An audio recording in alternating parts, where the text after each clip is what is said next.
নমস্কার বন্ধুরা, welcome to my channel. সেই দিন বরের ছুটির দিন, তো বললো যে বাসন্তী পোলাও আর চিকেন খেতে ইচ্ছা করছে। তো যেই বলা সেই কাজ, চিকেন নিয়ে এসে হাজির। তো চলো কিভাবে কি করলাম তোমাদের সাথে একটু শেয়ার করি। চিকেনটা আমি প্রথমে টক দই, নুন এবং গন্ধরাজ লেবুর যে জেস্ট সেটা দিয়ে, গন্ধরাজ লেবুর যে রস সেটা দিয়ে ম্যারিনেট করেছিলাম।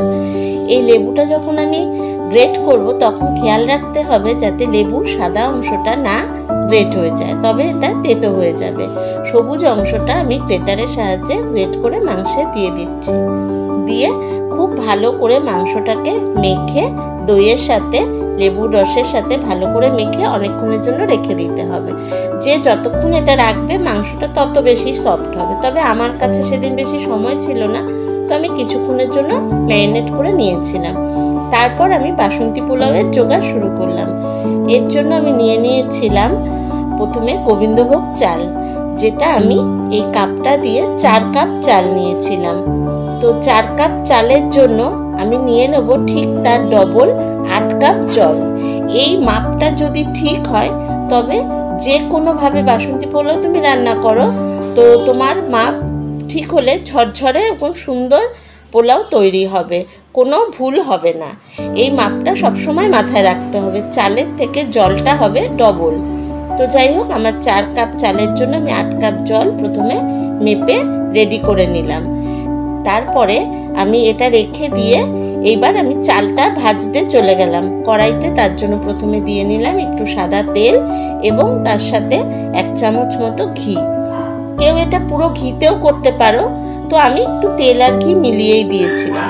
তার মধ্যে কিছুটা গোটা গরম মশলা ফোড়নে দিলাম, দিয়ে দিলাম কিছুটা আদা কুচি এবং গরম মশলাটা তেল ও ঘিয়ের মধ্যে একটু ভেজে নিয়ে আমি আগে থেকে যে চালটা মেপে রেখেছিলাম ওটা ধুয়ে আমি একটা ঝুড়িতে জলটা ঝরিয়ে নিয়েছি।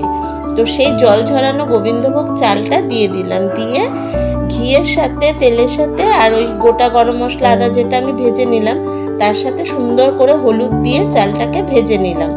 এই সময় হলুদের মাপটা ঠিক রাখাটা খুব দরকার, তবে পোলাওয়ের রংটা খুব সুন্দর আসবে। চালটা ভাজা হয়ে গেল আমার। এবার আমি জলটা গ্যাসে বসিয়ে দিলাম। ওই জলটার মধ্যেও দিয়ে দিয়েছিলাম বাদবাকি গরম মশলাটা, এলাচ, দারচিনি, লবঙ্গ, তেজপাতা এবং বাকি যে আদা কুচিটা ছিল সেটা দিয়ে এবার নুন দিয়ে দিলাম পরিমাণ মতন, আর চিনি অল্প করে। মিষ্টিটাও অনেকে একটু বেশি খেতে পছন্দ করে, অনেকে একটু কম। আমরা একটু কম খাই, তো আমরা একটু কম দিয়েই জলটা আমি ফুটতে বসিয়ে দিলাম। জলটা যখন ফুটতে থাকবে সেই সময় জলের নুন এবং মিষ্টিটা একটু চেক করে নেবে, যদি নুন লাগে আর একটু তখনই দিয়ে নেবে। তো যাই হোক, জলটা ফুটে গেল। সেই সময়ে আমি তৈরি করে নিলাম স্যালাড এবং মাংসের বাদবাকি কাটাকুটি যা ছিল সেটা। তো জল ফুটে যাওয়ার পর আমি ভেজে রাখা যে চালটা সেটা আমি ওই ফুটন্ত জলের মধ্যে দিয়ে দিলাম। আগে আমি কাজু কিশমিশটা ভেজে রাখতে ভুলে গেছিলাম, তো সেই জন্য আবার চালটা দেওয়ার পরে পাশে গ্যাসে কড়াইয়ের মধ্যে একটু ঘি দিয়ে কাজু ও কিশমিশটা একটু নেড়ে নিলাম। দিয়ে ওই ভাজা কাজু কিশমিশটা, ঘিয়ে ভাজা কাজু কিশমিশটা আমি পোলাওয়ের মধ্যে দিয়ে দিলাম। তারপরে যখন চাল জল সব ভালো করে ফুটতে থাকলো, এটা বারে বারে নেড়ে দিতে হবে। পোলাও বসিয়ে একটু না নেড়ে দিলে না নিচ থেকে ধরে যাওয়ার চান্স থাকে, তো সেই জন্য একটু নেড়ে চেড়ে দেখে এটা করতে হবে সামনে দাঁড়িয়ে। একদম যখন চাল ও জল একদম মাপে মাপে হয়ে গেল সেই সময় আমি গ্যাসটা বন্ধ করে ওপর থেকে একটু ঘি দিয়ে একটু ভারী কিছু ঢাকনার উপরে চাপা দিয়ে পোলাওটা দমে বসিয়ে রাখলাম গ্যাসের ওপরেই।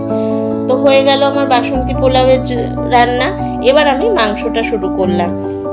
প্রথমে কড়াইতে কিছুটা পেঁয়াজ আমি বেরেস্তা করে নিচ্ছি, বেরেস্তা করে তুলে রাখলাম এবং বেরেস্তাটা বসিয়ে সেই ফাঁকে আমি করে নিয়েছিলাম আদা, রসুন আর একটু কাজু বাদাম দিয়ে পেস্ট। এটার মধ্যে বিশেষ কিছু মশলা দিইনি, যেহেতু রাতের খাওয়া, তো আমি চাইছিলাম একটু হালকা করেই করতে মশলা ছাড়া। তবে চিকেনটা খেতে কিন্তু খুব সুস্বাদু হয়েছিল। তো যাই হোক, আমার বেরেস্তাটাও হয়ে এসছে প্রায়। আমি এই সময় পোলাওটাকে একটু নেড়ে দিলাম, মানে নিচের পোলাওয়ের চালটা ওপর দিকে, ওপরেরটা নিচে, এইভাবে পুরোটা নেড়ে চেড়ে দিলেই তখন দেখতে পাবে যে পোলাওটা একদম ঝরঝরে হয়েছে, যেহেতু জলের মাপটা ঠিকঠাক হয়েছে। তো এইভাবে আমার পোলাও রেডি। এবার বেরেস্তা করে নেওয়ার পর ওই তেলেই আমি দিয়ে দিলাম বাকি পেঁয়াজ কুচিটা। ওটা একটু ভেজে নিয়ে আমি ওই তেলের মধ্যে পেঁয়াজটা আমি দিয়ে দিলাম। পেঁয়াজটা হালকা ভাজার পরেই আমি যে মশলাটা করলাম না, আদা রসুন আর কাজু বাদাম দিয়ে, ওই মশলাটা দিয়ে দিলাম। দিয়ে মিক্সি ধোয়া জলটাও এর মধ্যে দিয়ে ভালো করে কষিয়ে নিলাম। আমি নুনটা এই সময় দিয়েছিলাম, তবে যেহেতু মাংসেও আমি খানিকটা নুন মেখেছি, তো নুনটা নিজের আন্দাজ মতো একটু বুঝে দিতে হবে। তারপরে যখন আমার মশলাটা কষে সুন্দর তেল ছেড়ে আসলো, সেই সময় আমি দই দিয়ে মেখে রাখা মাংসটা কড়াইয়ের মধ্যে দিয়ে দিলাম। দিয়ে গ্যাসের ফ্লেমটা একদম বাড়িয়ে দিয়ে আমি মাংসটাকে নেড়ে চেড়ে ভেজে নিলাম। তো আবার মনে পড়লো আলু তো দেওয়া হয়নি, তখন চট করে কিছুটা আলু কেটে দিয়ে দেওয়া হলো। আমার বাড়ির সবাই মাংসে আলু খেতে দারুণ পছন্দ করে, তবে এটা আলু ছাড়াও খুব ভালো হয় খেতে, কিন্তু যেহেতু সবাই পছন্দ করে তাই আলুটাও দিয়ে দিলাম। দিয়ে দিলাম একটু কাশ্মীরি লঙ্কার গুঁড়ো, যাতে রঙটা সুন্দর হয়।